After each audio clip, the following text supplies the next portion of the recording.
భువన చైతన్య ప్రసారం.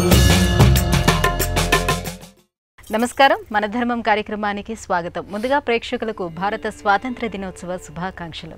ఈరోజు మన ధర్మం కార్యక్రమంలో మన ధర్మ సందేహాలను నివృత్తి చేసేందుకు మనతో పాటు ఉన్నారు ప్రముఖ ఆధ్యాత్మికవేత్త, కాశీ కవి డాక్టర్ పాలపర్తి శ్యామలానంద ప్రసాద్ గారు. గురుగారు నమస్కారం. సమస్త సన్మంగళాని భవంతు, ధర్మస్య జయోస్తు. గురుగారు, ఇవాళ మన ధర్మం కార్యక్రమంలో మా మొదటి ధర్మ సందేహం, స్వేచ్ఛ స్వాతంత్రం అంటారు కదా, ఈ రెండు వేరువేరా, వీటి మధ్య తేడా ఏంటి? ఇప్పుడు స్వాతంత్ర దినోత్సవ సందర్భంగా మీకు ఈ ప్రశ్న అడగాలని అనిపించినట్లుగా ఉంది. స్వేచ్ఛ, స్వాతంత్ర్యం ఈ రెండు ఒక రకంగా కనపడే భిన్నార్థాలు. స్వ ఇచ్ఛ స్వేచ్ఛ, స్వతంత్రము స్వాతంత్ర్యం. తాను అనుకున్నట్టుగా ఎవరికి వాళ్ళు నేను అనుకున్నట్టు చేస్తాను అంటే అది స్వేచ్ఛ.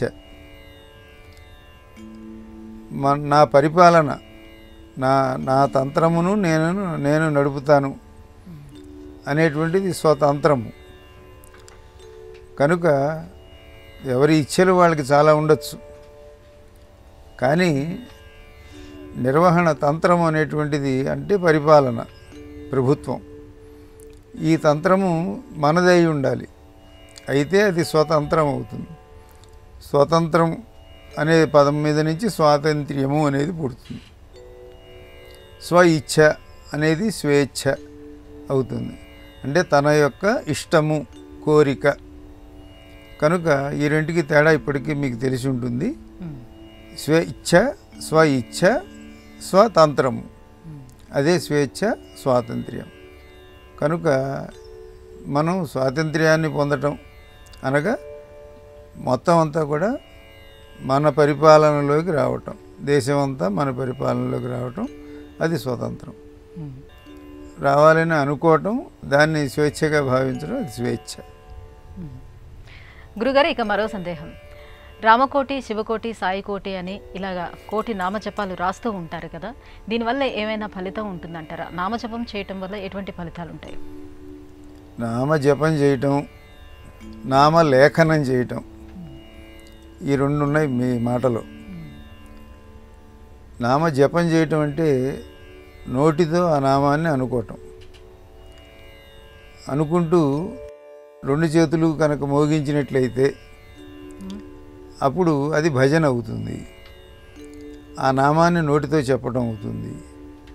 ఇది మన శారీరక ఆరోగ్యానికి అన్ని విధాలా కూడా క్షేమదాయకమైనటువంటిదిగా చెప్పబడింది.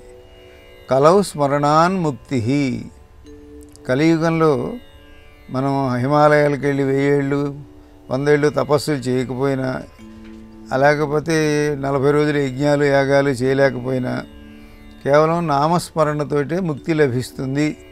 ఇది కలియుగంలో పుట్టిన వారికి ఇచ్చేటువంటి కానుక, బహుమతిగా చెప్పారు. కాబట్టి మనం అందరం తేలిగ్గా బయటపడవచ్చు కేవలం స్మరణ చేత. కలౌ స్మరణాన్ ముక్తి అన్నారు. నామస్మరణాత్ అన్యోపాయం నహి పశ్యామో భవతరణే. నామస్మరణ తప్ప మనం మోక్షం పొందడానికి వేరే మార్గం లేదు అని కూడా చెప్పారు. ఇవన్నీ కలియుగానికి బాగా వర్తిస్తాయన్నమాట. కాబట్టి నామస్మరణ నోటితో చేయటం వలన ఏం జరుగుతుంది అంటే, మన జ్ఞానేంద్రియములు నోటితో మనం పలకడానికి, చెవితో వినటానికి, ఇవన్నీ ఒక ఏకీకృతం అవుతాయి. ఎప్పుడు జ్ఞానేంద్రియములు ఏకీకృతం అవుతాయో అప్పుడు మనకు శక్తి ఏర్పడుతుంది. దానినే తపస్సు అంటాం. కాబట్టి ఆ కూర్చుని తపస్సు చేసే ఓపిక, తీరిక మనకు లేదనుకుంటే, నామస్మరణ చేయటం వలన ఏం అనాలి అని మన మెదడు సంకేతం పంపుతుంది నాలికి. ఆ సంకేతం మన నాభి నుంచి మొదలవుతుంది. పరా, పశ్యంతి, మధ్యమ, వైఖరి అని మన నోట్లో నుంచి ఒక అక్షరం బయటికి రావాలంటే 4 దశలు దాటి వస్తుంది. ఇంత జరుగుతుందని మనకు తెలియదు, కానీ ఇంత ప్రయత్నం జరుగుతుంది. అది ఎక్కడి నుంచి బయలుదేరుతుంది? నాభి దగ్గర నుంచి బయలుదేరుతుంది. పర, పశ్యంతి, మధ్యమ, వైఖరి బయటకు వచ్చాక మనకు వినపడుతుంది. కాబట్టి ఈ 4 దశలలో నువ్వు పలకాలి అని మన మెదడు ఒక సంకేతం పంపిస్తుంది. పంపించినప్పుడు మనం రామ రామ కృష్ణ కృష్ణ మనం ఏదో ఒక నామాన్ని జపించినప్పుడు ఇక్కడి నుంచి 4 దశలు దాటి ఇక్కడికి వచ్చేటప్పటికి అన్నిసార్లు అది పునరావృతం అవుతుంది. అవటం వలన దాని ప్రభావం అన్నీ ఏకీకృతం అవటం వలన మనకు తపస్సు చేసే ఫలితం లభిస్తుంది. దానివలన మనకు ఏకాగ్రత, శక్తి అన్నీ లభిస్తాయి. కనుక నామస్మరణ చేయమన్నారు. ఇది ఒక భాగం అయితే, మరొకటి కోటి, నామకోటి, రామకోటి, సాయి కోటి అన్నీ రాస్తున్నారు కదా అని మీరు అన్నారు. దానివలన ఇంకా మరింత ఉపయోగం ఏంటంటే, మనం ఆ కొద్ది ఖాళీలో శ్రీరామ అని రాయాలి అంటే ఎంతో జాగ్రత్త అవసరం. మామూలుగా శ్రీరామ అట్లా రాసేమంటే రాసేస్తాం, కానీ ఆ ఖాళీలో మాత్రమే శ్రీరామ రాయాలి అనే చోటే మనకి ఏకాగ్రత ఏర్పడుతుంది. కాబట్టి శ్రీరామ నోటితో అంటూ రాయమన్నారు. ఊరికే రాసేయటం కాకుండా, లేకపోతే ఒక పేజీ రాసి 100 పేజీలు మనం ఫోటోస్టాట్ తీయడం కాకుండా ఒక్కొక్క మాట ప్రతిసారి శ్రీరామ అని నోటితో అంటూ కళ్ళతో చూస్తూ చేత్తో రాసాం. అప్పుడు మనకు త్రికరణ శుద్ధి ఏర్పడింది. కాబట్టి త్రికరణ శుద్ధితో ఏ పని చేసామో ఆ పని విజయవంతం అవుతుంది. కనుక మనం ఏ కోటి రాసినా సరే మనకి ఇష్టమైన కోటి, కొంతమంది రామకోటి రాయొచ్చు, కొంతమంది శివకోటి రాయొచ్చు, సాయి కోటి రాయొచ్చు. ఏది రాసినా మనని ఒక హద్దుల్లో పెడుతుంది, అదుపులో పెడుతుంది. కాబట్టి దానివలన మన ఇంద్రియములకు, మన మనస్సుకి ఒక ఏకాగ్రత, ఒక క్రమశిక్షణ రావటం వలన మనం తప్పకుండా దానివలన సత్ఫలితాన్ని పొందుతాం.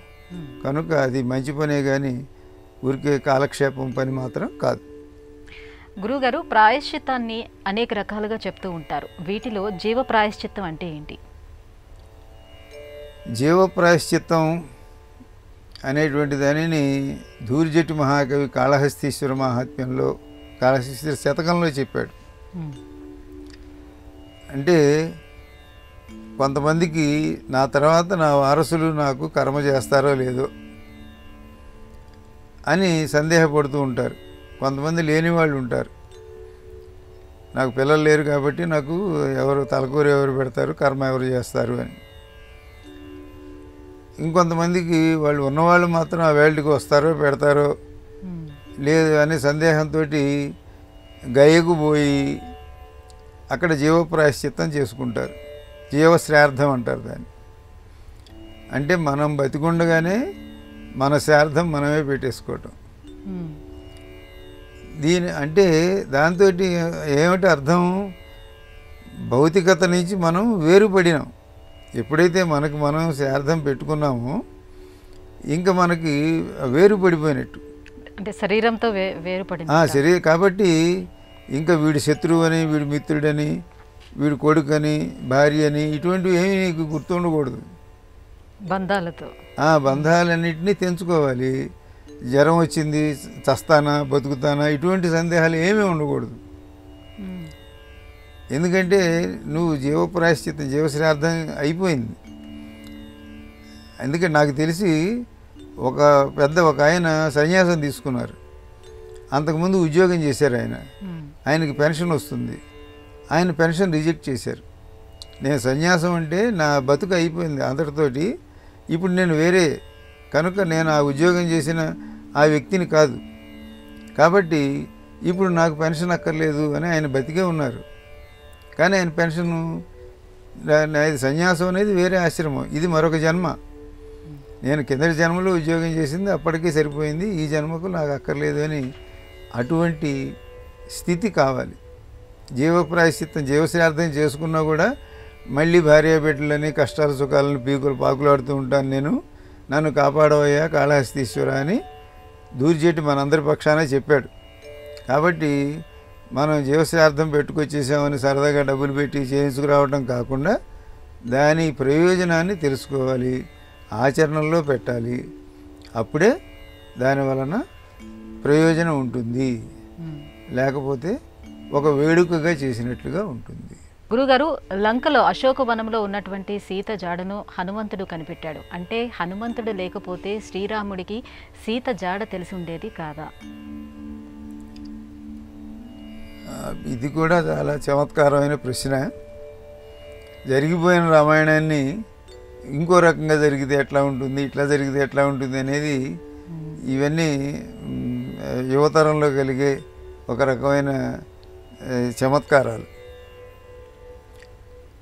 హనుమ లేకపోతే అంటే అసలు మైలీలు రాకపోతే, అసలు కైక వరాలు అడగకపోతే, ఇట్లా చూసుకుంటే మొత్తం అన్నీ వెనక్కి వచ్చేస్తుంది కదా.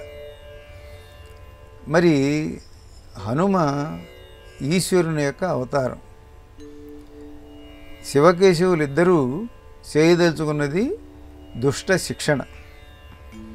కాబట్టి వాళ్ళు రావణ కుంభకర్ణుల రూపంలో 3 జన్మల్లో నేను వైరభక్తితో నీ దగ్గరికి చేరుకుంటామయ్యా అని వాళ్ళు అడిగారు.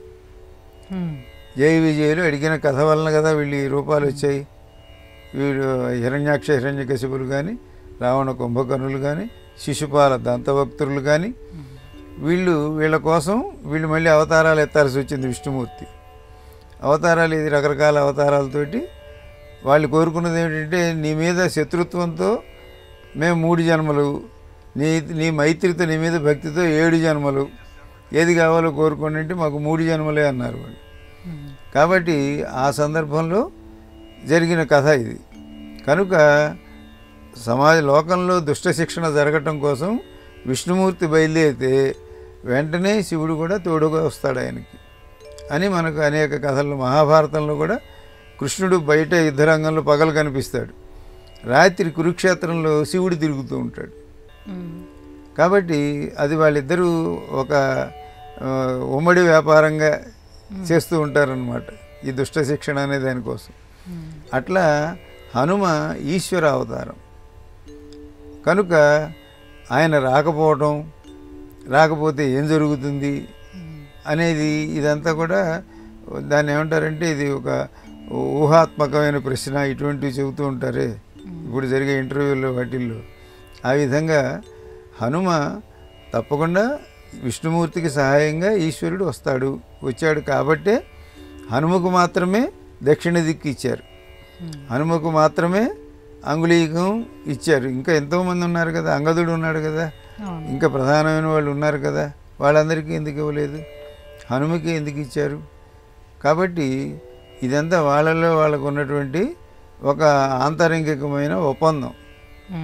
అందువలన హనుమ ఉంటాడు, వెళతాడు, చూస్తాడు, వస్తాడు, చెబుతాడు. ఇదంతా రామాయణంలో జరిగినట్టే జరుగుతుంది.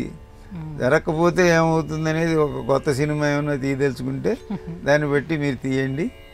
దాని మీద మీరు ఎన్ని వందల కోట్లు, వేల కోట్లు సంపాదించండి. గురుగారు, ఏ పని తలపెట్టినా కూడా నిర్విఘ్నంగా కొనసాగాలని అందరూ కోరుకుంటారు. అయితే కొంతమంది ఏదైనా పని మొదలుపెట్టిన తర్వాత అది అసంపూర్ణంగా ఆగిపోతూ ఉంటుంది. అటువంటప్పుడు ఎటువంటి పరిహారాన్ని పాటిస్తే దాని నుంచి బయటపడే అవకాశం ఉంటుంది? ఒకటి, అందుకనే గణేష ప్రార్థన చేయమన్నారు, గణేష ఆరాధన చేయమన్నారు.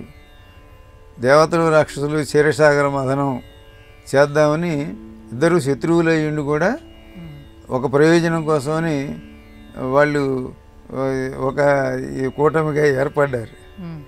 ఏర్పడి క్షీరసాగర మథనం చేద్దామని అనుకుంటే వాళ్ళు అనుకున్నది ప్రయోజనం అమృతం కావాలి అని, అది మాత్రం రావట్లా. ఇంకేవేవో చిన్న చిన్నవి వస్తున్నాయి. ఆ తర్వాత భయంకరమైన విషమే వచ్చింది. ఈ హాలాహలం వాళ్ళు తట్టుకోలేకపోయారు, వీళ్ళు తట్టుకోలేకపోయారు.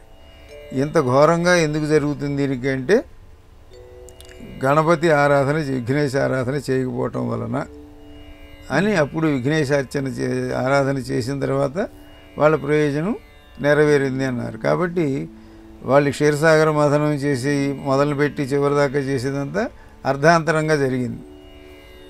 ఎప్పుడైతే వాళ్ళు గణేష ప్రార్థన చేశారో, విఘ్నేశ్వర పూజ చేశారో, అప్పుడు వాళ్ళ పని నెరవేరింది అనేదానికి ఇప్పుడు విఘ్నేశ్వర పూజ చేయకుండా ఇంత పని జరిగింది కదా అంటే ఏమనుకుంటున్నాం మనం అనుకున్న లక్ష్యం నెరవేరలేదు, అర్ధాంతరంగా ఉండిపోయింది అనుకుంటున్నాం. మధ్యలో ఏవో ఇబ్బందులు వచ్చాయి, కష్టాలు వచ్చాయి అనుకుంటున్నాం. కానీ అప్పుడు విఘ్నేశ్వర పూజ చేయాలి అనిపించింది. చేసేవాళ్ళకి నీకు కావలసినటువంటి స్థైర్యము, ఆత్మవిశ్వాసము, అట్లాగే ఆ పని యొక్క ప్రయోజనం కూడా పరిణామ దశకు వచ్చిందనమాట. కాబట్టి నువ్వు డాక్టర్ దగ్గరికి వెళ్ళాలనిపించింది, ఆయన వెంటనే మందు వేసాడు, మందుకు ఒక టాబ్లెట్కి తగ్గిపోయింది అనిపిస్తుంది. నేను 10 ఏళ్ళ నుంచి పడుతున్నానండి అని అంటాం మనం. అంటే దానికి ఆ ఘటన జరిగే సమయానికి అనుకూలమైనటువంటి స్థితి వచ్చినప్పుడు చిన్న పరిష్కారంగా ఉంటుంది. కనుక నిర్విఘ్నంగా జరగటం అనే దాంట్లో విఘ్నం మన మనస్సులో ఉండకూడదు. ఏమవుతుందో జరుగుతుందో లేదో ఇటువంటివి లేకుండా ఉండాలి. సంశయాత్మ వినశ్యతి అని మనకి గీతలో చెప్పారు. ఏ విషయంలో అయినా సందేహంతో కనుక మనం ఉన్నామంటే మనకు నష్టమే జరుగుతుంది అన్నారు. కాబట్టి అమ్మయ్య విఘ్నేశ్వర పూజ చేశాం, ఇక మన పని జరుగుతుంది అనే ఒక దృఢమైన 100% ఆత్మవిశ్వాసము, సానుకూల దృక్పథము. దానివలన వెంటనే అప్పటిదాకా జరగవలసిన డ్యామేజీలన్నీ జరిగి చివరికి రావాల్సినటువంటి ఫలితం వచ్చింది. కాబట్టి మనం మన మనస్సుని అట్లా దృఢపరచుకోవడానికి ముందుగానే విఘ్నేశ్వర పూజ చేయండి అని చెప్పారు. ఈ విఘ్నేశ్వర పూజ వినాయకుడు ఉన్నాడా, ఆయనకు తొండం వంకరగా ఉందా, ఒక తొండం ఒక దంతమా 2 దంతాల, ఇటువంటి ఈ చిలిపి ప్రశ్నలు మానేసి మన మనస్సు విఘ్న బాధితం కాకుండా, విఘ్న చింతన లేకుండా కేవలం లక్ష్యం మాత్రం అర్జునుడికి ఆ పక్షి కన్ను కనపడినట్టుగా మనకు అదే కనపడాలి. కనపడేందుకు ఇదిగో విఘ్నేశ్వరుడు మనకి సహాయపడతాడు అనేటువంటి ఒక ఆత్మవిశ్వాసం, ఇవన్నీ ఒక రకంగా చెప్తే మానసికమైనటువంటి వైద్యాలు అన్నమాట. మానవ జాతికి ఎక్కడెక్కడ వాళ్ళు బలహీనపడతారో, ఎక్కడెక్కడ సందేహపడతారో అక్కడల్లా ఒక వైద్యం పెట్టారు. అందువలన మహాభారతంలో పాండవులకి కౌరవులకి ఎక్కడ ఏ సందేహం వచ్చినా అప్పుడు వ్యాసుడు ప్రత్యక్షమయ్యేవాడు. వ్యాసుడు వాళ్ళ చుట్టమే కదా, ఆయన వాళ్ళతోనే తిరగచ్చుగా, ఆయన తిరగల. ఆయన మాత్రం ఆయన తపస్సులు ఆయన ఎక్కడో ఉన్నాడు.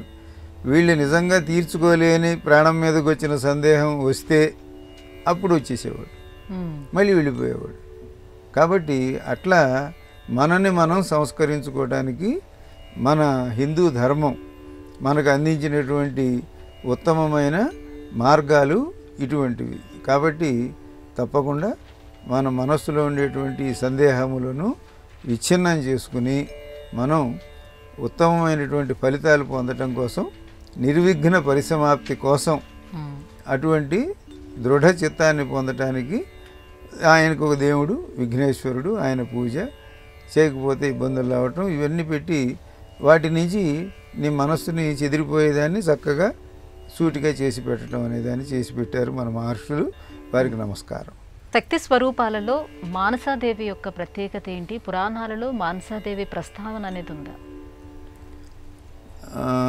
మానసాదేవి హరిద్వార్లో ప్రధానమైనటువంటి దేవి, అంటే శక్తిపీఠంగా ఉన్నది.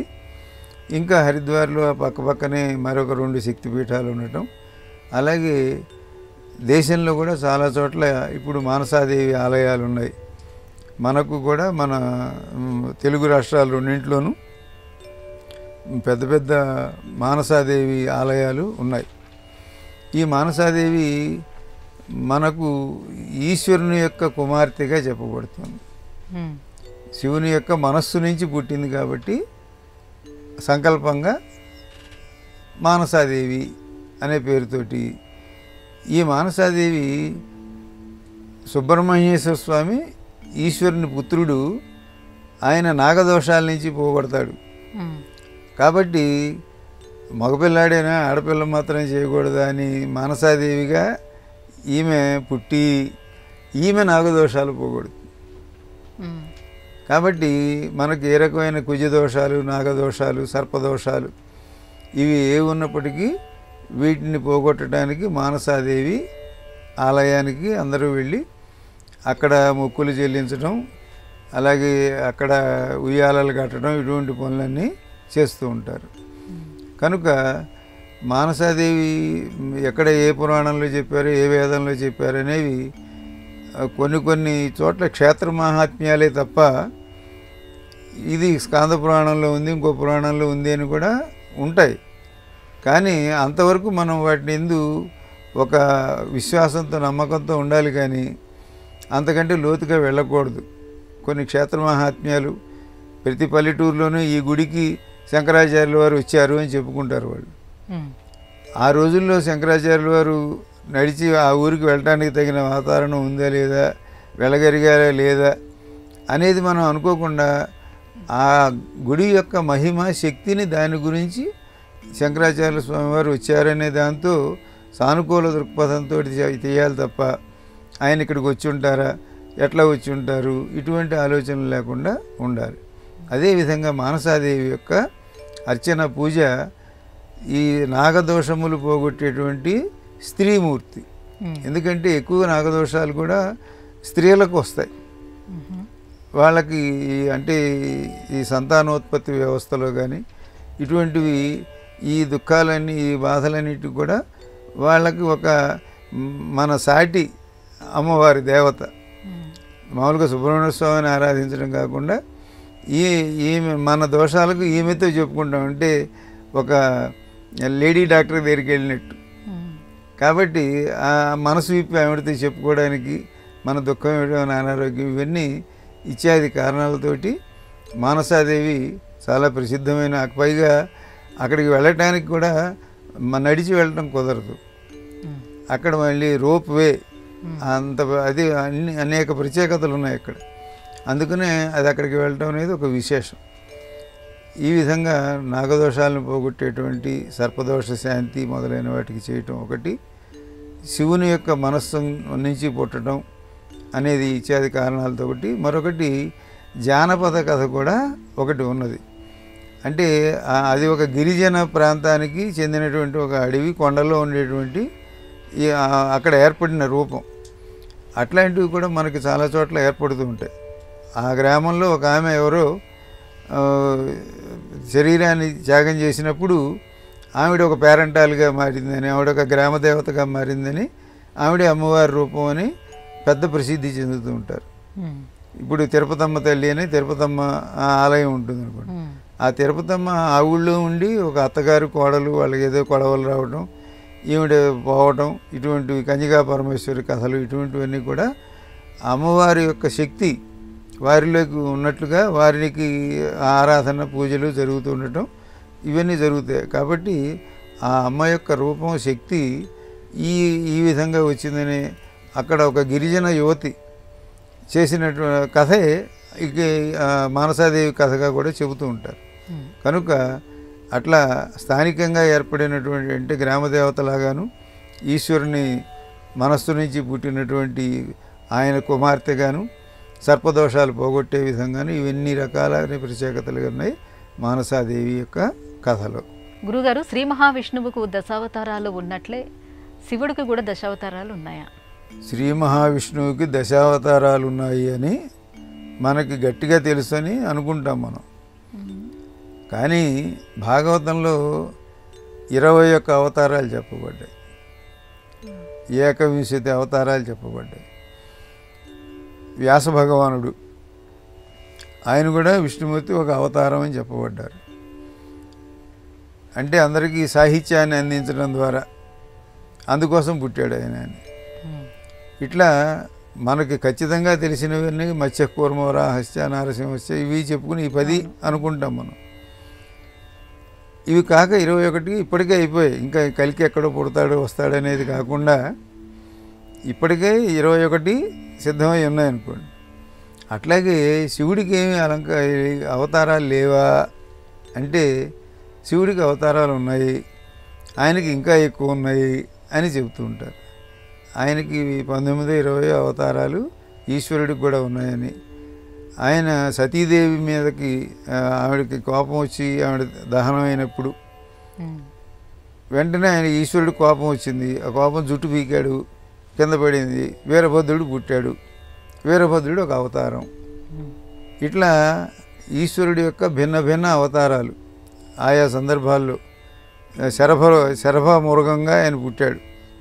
అడవిలో ఉండే సింహం కంటే కూడా గొప్ప అంత పై జంతువు అనమాట అది. శరభ మృగం.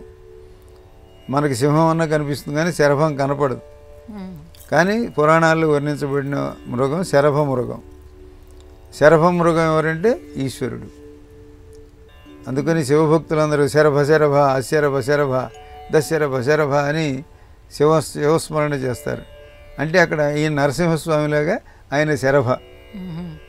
ఇట్లా అనేకమైన సన్నివేశాల్లో ఈశ్వరుడు యొక్క రూపాలన్నీ కూడా అవతారాలు.